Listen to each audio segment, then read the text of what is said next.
নমস্কার বন্ধুরা, আজকের ঐশ্বরিক বার্তায় আপনাদের সকলকে স্বাগতম। বন্ধুরা, আজ এক চরম সত্যের মুখোমুখি হতে যাচ্ছেন আপনি এই বার্তা পেয়েছেন, একটুখানি সাবধানতা অবলম্বন করুন। বন্ধুরা, এই পৃথিবীতে যত মানুষ আছে তারা সকলেই ভাবে নিজেরা কোনো দোষ করেনি, নিজেরা কোনো ভুল করেনি, সকলেই অন্যের ভুল খুঁজে বেড়ায়। আর আমরা সকলেই ঠিক তাই। আমরা আঙ্গুলটা নিজের দিকে একবারও ঘোরাই না, আমরা সর্বদা আঙ্গুলটা অন্যের দিকে তুলি। নিজেকে ভালো প্রমাণিত করতে চাই সকলের সামনে, আর অন্যকে খারাপ প্রমাণ করতে চাই। এটা মানুষের ধর্ম। এই পৃথিবীতে 100 ভাগ মানুষের মধ্যে 90 ভাগ মানুষ অন্যায়, ভুল, নিজেরটা নিজে কখনোই দেখতে পায় না। তারা সর্বদাই মনে করে তারাই বোধহয় সঠিক এবং অন্যেরা ভুল, কিন্তু তারা এটা ভুল ভাবে। তারা এটা চিন্তা করে না যে আজ হয়তো তারা খুব ভালো আছে, আজ হয়তো তাদের অনেক অর্থ আছে, তাদের সময় খুব ভালো যাচ্ছে, কিন্তু কাল তাদের সময় খারাপ যেতে পারে। ঈশ্বর চাইলেই আপনাকে রাতারাতি ভিখারি বানিয়ে দিতে পারে। ঈশ্বর চাইলেই আপনাকে রাতারাতি মৃত্যুর মুখে ঠেলে দিতে পারে। ঈশ্বর চাইলেই আপনাকে রাতারাতি অসুস্থ করে দিতে পারে। আপনার শরীরে যে কোনো মারণ রোগের বাসা তৈরি করতে পারে। সবই তার ইচ্ছা। এই পৃথিবীতে একটা গাছের পাতাও নড়ে না ঈশ্বরের ইচ্ছে ছাড়া। এই পৃথিবীতে মানুষ জন্ম হয়ে আসে সুখ দুঃখ উভয় পাওয়ার জন্য। তবে দুঃখ তারা বেশি পায় যারা অন্যকে ভালোবাসতে যায় এবং নিজেরা সৎ এবং সরল থাকে। প্রশ্ন হলো, তাহলে মহাবিশ্ব সৎ মানুষদের পাশে থাকেন না? নিশ্চয় থাকেন। সৎ ব্যক্তিদের পরীক্ষা বেশি দিতে হয়, কারণ মহাবিশ্ব তাদের জীবনটা সুন্দর করে সাজিয়ে দেওয়ার জন্য তাদেরকে নানান পরীক্ষার মুখোমুখি এনে দাঁড় করান, এবং তিনি দেখতে চান যে সত্যিই কি আপনি সেই পরীক্ষায় উত্তীর্ণ হয়েছেন কিনা। যদি এই মুহূর্তে আপনি মহাবিশ্বের এই বার্তা পেয়েছেন, অবহেলা করবেন না। মনে করুন এটি ঈশ্বরের সেই বার্তা যা আপনার জীবনে গভীরভাবে আপনাকে এগিয়ে যেতে সহায়তা করবে। বন্ধুরা, আপনারা কি জানেন মহাবিশ্ব এই বার্তা কেন পাঠান? মহাবিশ্বের বার্তার মাধ্যমে তিনি আমাদের সতর্ক করতে চান, সচেতন করতে চান। আমরা প্রত্যেকেই অপরের দোষ খুঁজি, আমরা কিন্তু কখনোই নিজের দিকে একবারও তাকাই না। আর এটাই হলো মানব ধর্ম। যারা দুঃখ পাচ্ছে, কষ্ট পাচ্ছে, নানান রোগে শরীর জর্জরিত, দিন রাত তারা ঈশ্বরকে ডাকছেন। আবার এমনও মানুষ আছে যারা অর্থ সংকটে ভুগছে। এমনও মানুষ আছে যারা অনেক পড়াশোনা করা সত্ত্বেও ভালো চাকরি বাকরি অর্জন করতে পারেনি। বহুদিন ধরে পরিশ্রম করা সত্ত্বেও যোগ্য চাকরিটুকুও তারা পায়নি। এমন মানুষ আছে মানুষের জন্য অনেক কিছু করেছে, কিন্তু প্রাপ্য সম্মানটুকু তারা আজও পায়নি। এর অর্থ কি জানেন? এই না পাওয়ার অর্থই হলো আপনাকে মানুষ চেনানো। আপনি আপনার কাছের মানুষদের থেকে বা আপনি যাদের জন্য কিছু করেছেন তাদের থেকে যে যোগ্য সম্মানটা পাননি, আপনার যেটা প্রাপ্য ছিল, এর অর্থ মহাবিশ্ব আপনাকে আরও শক্তিশালী করছে। আপনাকে বুঝতে হবে আপনি কেন এত কষ্ট পাচ্ছেন। এর অর্থই হলো মহাবিশ্ব আপনার পরীক্ষা নিচ্ছে। মহাবিশ্ব দেখতে চাইছে আপনি কতটা শক্তি ধরে রাখতে পারেন, আপনি কতটা শক্তিশালী।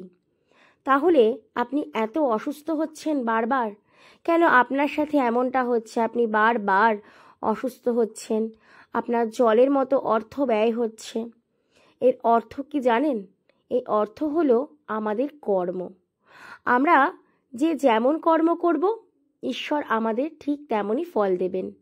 আমরা তো এটা জানি, তবে বিশ্বাস করুন বন্ধুরা, আমরা এটা মানতে চাই না। আমরা সর্বক্ষেত্রেই অপরকে দায়ী, অপরকে দোষী করতে চাই।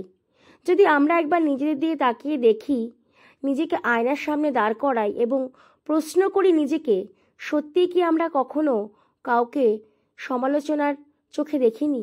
সত্যিই কি আমরা কখনো কাউকে ঈর্ষা করিনি? সত্যিই কি আমরা কারোর ক্ষতি চাইনি?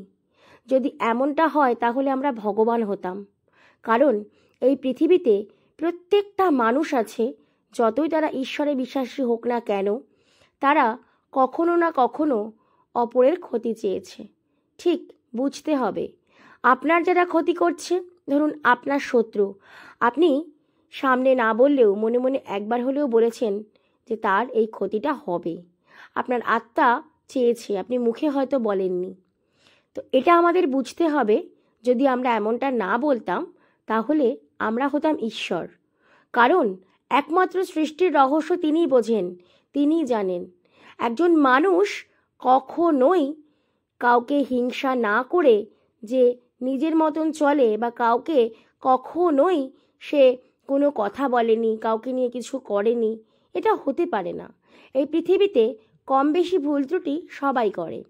তার মধ্যে থেকে এমন মানুষ আছে যাদের কিছু কর্মের দ্বারা তারা তাদের পাপক্ষয় করতে পারে। আবার কেউ কেউ আছে পাপক্ষয় করতে সক্ষম হয় না, তাদের বেশি পরিমাণে ভোগ করতে হয়। আপনি ভালো ছিলেন, সুস্থ ছিলেন, হঠাৎ করে আপনি অসুস্থ হয়ে গেছেন, অনেক কষ্ট পাচ্ছেন, আপনি ঈশ্বরকে ডাকছেন, ঈশ্বর কিছুতেই আপনার ডাক শুনছে না। একের পর এক সমস্যায় আপনি জর্জরিত হয়ে পড়ছেন। আপনি ঈশ্বরকে বলছেন যে আমি তো এমন কোনো কর্ম করিনি, তাহলে আজ কেন এত আমায় কষ্ট পেতে হচ্ছে, কেন এমন দিন দেখাচ্ছ আমাকে? ঈশ্বর আপনার প্রশ্নের উত্তর দেবেন তার সময় মতো। আপনাকে বুঝতে হবে, হয়তো জ্ঞানাত বা অজ্ঞানাত আপনি কোনো ভুল করেছেন, ইহকালে বা পরকালে ভুল তো নিশ্চয়ই করেছেন। কারণ আপনি যে এতটা কষ্ট পাচ্ছেন তার কারণ হলো আপনার ভুল। ছোট্ট শিশু যখন সে ভূমিষ্ঠ হয়, দেখবেন অনেকের ছোট ছোট বাচ্চারা নানান রোগে আক্রান্ত থাকে, নানানভাবে কষ্ট পায়, আবার বড়রাও কষ্ট পায়। বড়দের ক্ষেত্রে আমরা বলি এটা তার পাপের ফল, সে অনেক পাপ করেছে তাই ঈশ্বর তাকে সাজা দিচ্ছেন। কিন্তু যে ছোট্ট শিশু, যে একদম সবেমাত্র ভূমিষ্ঠ হয়েছে, সেই বাচ্চাটিও যদি কঠিন রোগে আক্রান্ত হয়, তখন আপনি কি বলবেন? সেই বাচ্চার কর্মফল? সে বাচ্চা পৃথিবী সম্বন্ধে কিছু বুঝলই না, তাহলে সে কিভাবে তার কর্মফল ভোগ করছে? বন্ধুরা, এটা সত্য, এককালের পাপ এককালে হয় না। আপনি হয়তো বুঝতে হবে, যারা পৃথিবীতে এমন অনেক মানুষ আছে যে এটা বুঝতে চায় না, কিন্তু আপনাকে বুঝতে হবে, হয়তো আপনি এমন কোনো ভুল বা এমন কোনো পাপ আগের জন্মে করেছিলেন, তার ফল আপনি এ জন্মে পাচ্ছেন। যে শিশুটির কথা বললাম, কঠিন রোগে আক্রান্ত কোনো শিশু, সে খুব দ্রুতই পৃথিবী ছেড়ে চলে গেল, পৃথিবীর মায়া ত্যাগ করলো, সে অনেক কষ্ট পেল, দুঃখ পেল, তাহলে কি বলবেন? তার কর্মফল? না, তাকে ওটুকুই আয়ু দেয়া হয়েছিল, পৃথিবীতে পাঠানো হয়েছিল, তার কারণ তার পূর্বজন্মের কর্মফল। তাই এককালের পাপ এককালে ক্ষয় না, এটা যারা বলে তারা সম্পূর্ণই ভুল বলে। আপনি অন্যকে ভালোবাসুন, যত সম্ভব আপনার শত্রুদেরও ভালোবাসুন। ভালোবাসায় এই পৃথিবীতে সব কিছু জয় করা যায়, যা হিংসা দিয়ে করা সম্ভব নয়। কারণ এই পৃথিবীতে একমাত্র ভালোবাসার দ্বারাই আপনি সমস্ত কিছু পাবেন। বিশ্বাস রাখতে হবে অন্তরে। চিন্তা করো না, তুমি এখন থেকে মহাবিশ্বকে ডাকা শুরু করো, মহাবিশ্বের সঙ্গে সংযুক্ত হওয়া শুরু করো। ধ্যানের মাধ্যমে প্রত্যেকটা দিন তার সাথে সংযোগ করো। নিজের দুঃখ, নিজের সুখ, নিজের আনন্দ, প্রত্যেকটা কথা মহাবিশ্বকে জানাও। তিনি তোমার রক্ষাকর্তা, তোমাকে সর্বদা রক্ষা করবেন সকল বিপদ থেকে, তোমাকে সাফল্যের পথে সহায়তা করবেন, তোমার উন্নতিতে তোমার পাশে থাকবেন। তাই মহাবিশ্বকে এড়িয়ে যেও না, মহাবিশ্বকে অবহেলা করো না, অবিশ্বাস করো না, তার প্রতি চিরকাল কৃতজ্ঞ থাকো। আজ এই মুহূর্তে তুমি কষ্ট পেলেও শেষ জিতটা তোমারই হবে, তুমি জয়ী হবে, তুমি সাফল্য অর্জন করতে পারবে। তুমি যা কর্ম করবে ঠিক ততটাই তুমি তার কাছ থেকে ফিরে পাবে।